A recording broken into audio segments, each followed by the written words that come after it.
3 years ago, Londoners were strongly advised to take advantage of historically low interest rates by locking in cheap debt, and millions did just that. Homeowners and landlords alike jumped at the opportunity to secure ultra-low fixed-rate mortgages, some with rates as low as 1.2%. These mortgage deals seemed like a golden ticket, offering predictability and affordability in a notoriously expensive housing market. But as many are now painfully discovering, there was a significant catch. Those fixed-rate agreements are now coming to an end, and the financial reality for many is starkly different from what it once was. Where once a typical mortgage payment might have been around £1,200 a month, it has now more than doubled to £2,300 or even higher. This isn't a small uptick, it's a seismic shift in household budgets. Over 1.6 million mortgage holders across the UK will see their fixed-rate deals expire this year alone, and the impact is particularly severe in London where property prices are the highest. Families here are facing monthly increases between 70% and 100% simply to keep a roof over their heads. As a result, 1 in 5 homeowners expect to struggle with mortgage payments this coming winter, and the Bank of England has already issued warnings that this is only the beginning of a much larger problem. So, how did we get to this precarious situation? It all began back in 2020, at the height of the pandemic, when the Bank of England slashed interest rates to near zero. This flood of cheap money was intended to stimulate the economy, but it also sparked a property buying frenzy, especially in London. Prices surged dramatically as demand outstripped supply. However, these ultra-low rates were always meant to be temporary. Now, as the global economy recovers and inflation pressures build, mortgage rates have soared to over 5.5%, with some lenders offering products above 6%. Borrowers with interest-only loans have seen their monthly costs double overnight, creating what many refer to as a remortgage cliff. This isn't a theoretical risk, it's happening in real time. The consequences are widespread. Many landlords are choosing to sell up, first-time buyers are being priced out of the market entirely, and existing homeowners are quietly listing properties in an attempt to escape mounting debt. Alarmingly, mortgage arrears have risen by 18% in just the last year, and repossessions are beginning to tick upward again. This signals a deeply troubling trend for the housing market's stability. If the mortgage situation is dire, the rental market is even worse. Renting in London has always been challenging, but the past 2 years have seen rents increase by more than 25%, the steepest rise in over a decade. In boroughs like Westminster, Camden, and Hackney, the average rent for a one-bedroom flat has jumped from £1,800 in 2022 to £2,400 per month today. That's an extra £600 every month for the same flat, often without any improvements or upgrades. To put this in perspective, £600 is more than what most Londoners spend on council tax, groceries, and travel combined. It's not a mere inconvenience, it's a fundamental and life-changing financial strain. For a Londoner earning a typical annual salary of £36,000, this means that over 45% of their income now goes toward rent. This far exceeds the recommended affordability threshold of 30%. After factoring in taxes, utilities, transportation, and food, there is virtually nothing left for savings, investment, or discretionary spending. This financial squeeze is pushing many renters into hardship, and the competition for rental properties has become ferocious. Letting agents report over 150 inquiries for a single property, viewings fill up within minutes, and tenants are even offering 6 months rent up front or bidding above asking prices, yet still many are turned away. Shelter UK reports that more than 1 in 3 renters in London are now behind on rent or struggling to make payments. Food bank usage among renters has increased by 30% in 2024 alone.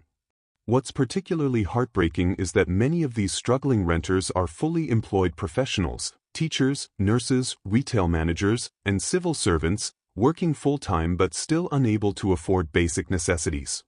What is driving this crisis? One of the biggest factors is landlords fleeing the market.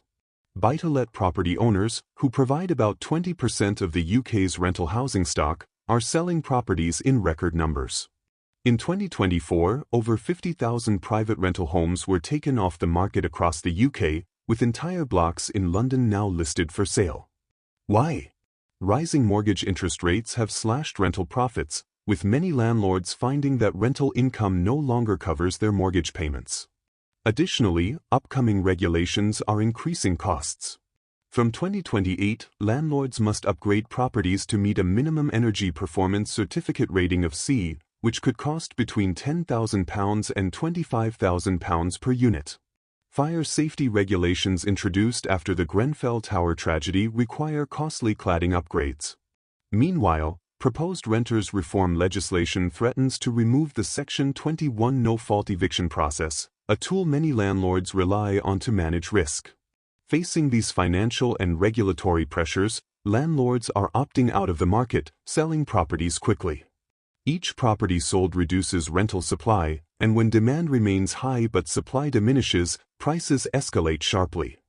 This has created a fierce rental bidding war, where tenants are pitted against one another, and families, even those with stable incomes, are being squeezed out. In boroughs like Croydon, families are forced to live in budget hotels. In Brent, councils are relocating people outside London due to a lack of suitable local housing options. In Newham, an increasing number of working professionals are now counted among the homeless. The once viable idea of renting in London without financial ruin has effectively disappeared. You might wonder, if demand is so high, why are house prices falling? The answer lies in the rising cost of ownership, primarily driven by soaring interest rates. While housing prices have dropped slightly, around 5% from about £523,000 in 2022 to roughly £495,000 today, the real cost to buyers has increased dramatically. For example, a £400,000 mortgage in 2021 with interest rates around 1.9% would have cost approximately £1,200 per month. Today, with rates near 5.9%, the same mortgage costs over £2,400 per month, double the payment for the same property. This means buyers need significantly higher incomes just to qualify, creating a severe affordability barrier. Moreover, deposits have risen as well.